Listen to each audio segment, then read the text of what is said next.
अपनी शादी के समय सुधा अपनी कंपनी में जॉब कर रही थी, लेकिन शादी के 3 साल के अंदर ही बेटी का जन्म हो गया, तो उसके लालन पालन के लिए उन्होंने जॉब छोड़ दी। सोचा था कि बेटी थोड़ी बड़ी हो जाएगी तो फिर से जॉब ज्वाइन कर लेगी, लेकिन 2 साल के अंतर उनके बेटे का जन्म भी हो गया। इसके बाद पति ने एक दो बार कहा भी, लेकिन फिर सुधा ने दोनों बच्चे की उचित देखभाल और उसकी अच्छी पढ़ाई लिखाई के चक्कर में नौकरी नहीं की। पति ठीक-ठाक कमा लेते थे, इसलिए वो इस ओर से लापरवाह ही रहीं। ज़्यादा पैसा बचाया भी नहीं। सोचा था कि बच्चों की अच्छी जॉब लग जाएगी तो पैसे की कोई कमी नहीं रहेगी।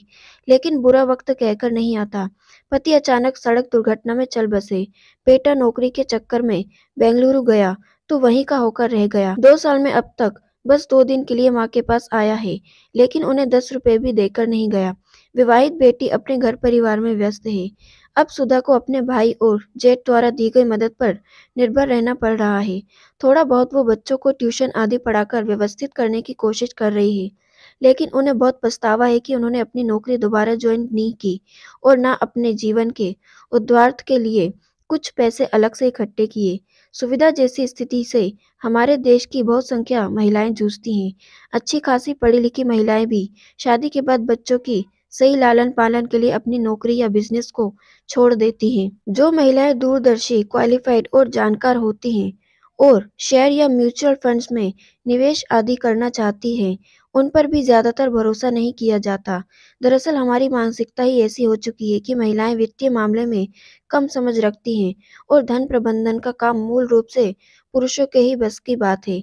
जबकि आज बड़े-बड़े बैंकों और कॉरपोरेट घरानों में महिलाएं मुख्य कार्यवाही का प्रबंधक की जिम्मेदारी का निर्वाह सफलतापूर्वक कर रही हैं।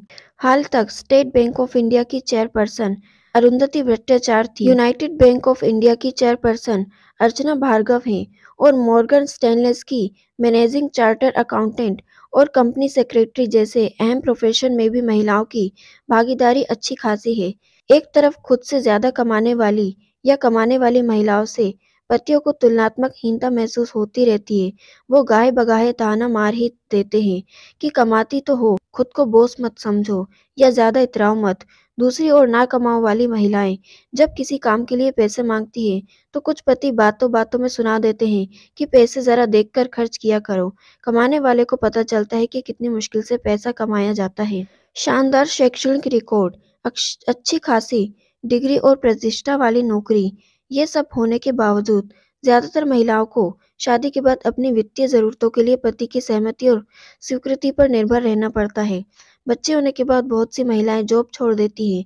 इनमें से बहुत कम ही दोबारा ज्वाइन करती हैं। कुछ अपनी मर्जी से, कुछ सास ससुर या पति के दबाव से, तो कुछ बच्चों में ही अपना भविष्य देखने की वजह से नौकरी नहीं करती।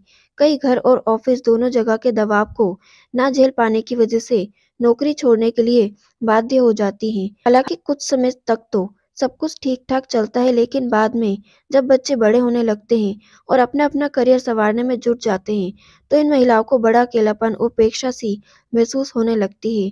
वो अपने लिए कुछ भी खरीदती हैं, खुद की खुशी के लिए पैसे खर्च करती हैं या शौक पर पैसा लगाती हैं तो उन्हें अपराध बोध होता है।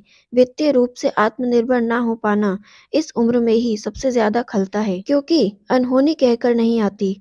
कल को पति के व्यवसाय में व्यवधान आ जाए, नुकसान लग जाए या उन्हें कोई गंभीर बीमारी हो जाए, नौकरी छूट जाए या बेटा बेटी की आपकी उम्मीदों पर खरे ना उतरे और अपनी व्यस्तता में आपको भूल जाएं, तो ऐसे समय में हर महिला को अपनी वित्तीय आवश्यकताओं के लिए आत्मनिर्भर होना जरूरी है।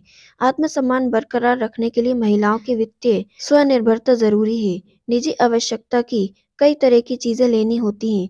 जरूरत पड़ने पर अपने मित्रों की या माता पिता की आर्थिक मदद भी करनी होती है या भाई भाभीियों के लिए उपहार आदि खरीदने होते हैं। इन सब चीजों के लिए बार बार पति या बेटे के आगे हाथ फैलाना गवारा नहीं होता। खुद को असहाय समझने की नौबत न आए, इसके लिए हाथ में दो पैसे रहने जरूरी है। घरेलू हिंसा की शिकार होने या विवाहित व कमाऊ बेटा बेटी की उपेक्षा का शिकार होने पर हाथ में पैसा रहना जरूरी है। प्रतिष्ठा व सम्मान पाने के लिए कमाई करना और व्यस्त रहना आवश्यक है। साथ ही अपनी सोसाइटी या रिश्तेदारी की अन्य महिलाओं और अपनी संतान का रोल मॉडल बनने के लिए भी आपका आत्मनिर्भर होना जरूरी है। देश की जीडीपी भी बढ़ती है अगर कामकाजी महिलाओं की आबादी ज़्यादा हो। महिलाओं की वित्तीय सक्रियता और उनका वित्तीय रूप से संपन्न होना किसी भी देश के लिए फ़ायदेमंद होता है। इससे वो एक अच्छी उपभोक्ता बन सकती हैं क्योंकि उनके पास मनचाही चीज़ें खरीदने की शक्ति बढ़ती है। जीवन की सांस के लिए महिलाओं को अपने पास कुछ पैसा ज़रूर रखना चाहिए। वैज्ञानिक अध्ययनों और कई अनुसंधानों में साबित हो चुका है कि महिलाओं की औसत आयु पुरुषों के मुकाबले अधिक होती है। धन की आवश्यकता के लिहाज से परिवार में स्त्रियों, खास तौर पर बड़ी उम्र की महिलाओं की गिनती सबसे आखिर में आती है। यही माना जाता है कि इन्हें पैसे की क्या ज़रूरत हो सकती है। क्या वाक़ई कोई ऐसा वयस्क होता है, जिसके अपने खर्चे या अपनी ज़रूरतें ना हों, जिसके लिए वो किसी के कहने में ना हिचकती हों? मन मारकर रहने वालों को काम ज़रूरतों वाला इंसान मान लेना उसके प्रति अन्याय ही है और स्त्री अपने हक में पहल ना करके स्वयं ये अन्याय खुद पर करती हैं। जीवन के सबसे अहम 2 पहलुओं में स्त्रियाँ कमज़ोर पड़ जाती हैं। पहला स्वास्थ्य और दूसरा धन। इन दोनों पर इसलिए ध्यान देने की ज़रूरत है क्योंकि इनके अभाव में वो ना तो खुद के लिए कुछ कर पाएँगी, ना दूसरों के लिए। आप क्या कहते हैं?